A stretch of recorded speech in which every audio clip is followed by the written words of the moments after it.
na naging masama't sa salay na baon. Ako'y nakahabag, pagkat magsisiman at lumuha kayo'y di magagawa kanyang maibalik nagdaang panahon.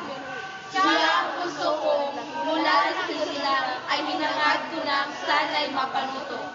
Upang sa lipunay ang aking ikarangal, siya ay aking anak na pinangapangarap na magiging gabay.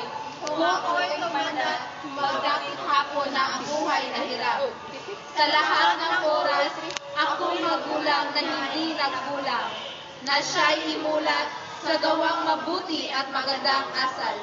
Sa araw at gabi, siya'y binusog ko sa mga pangaral.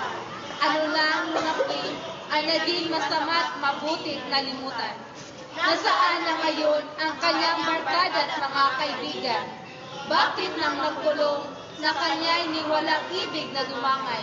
Kung sa akin noon, ang bunso kong anak na nakinig lamang sa pagkaparoon ay nalayo sana'y hindi nahatulan. Sa nangyari ito, ang aking saranahilimit na suriin. Bilang magulang niya, ako ba'y sumira sa aking tungkulin? Ako ba'y nangharap? Ako ba'y pumatay o naging salarin?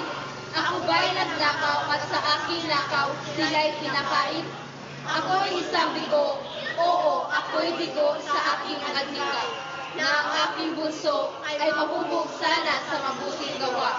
Ang aking pangarap ay bulang sumabog at biglang nawala, na ang aking anak ay mapariwara at mabulong sa sama. Sa likod ng rehas ay narinig ko ang bunso kong anak. Ako'y tinatawag at ang tinig niya'y waring panunumbat.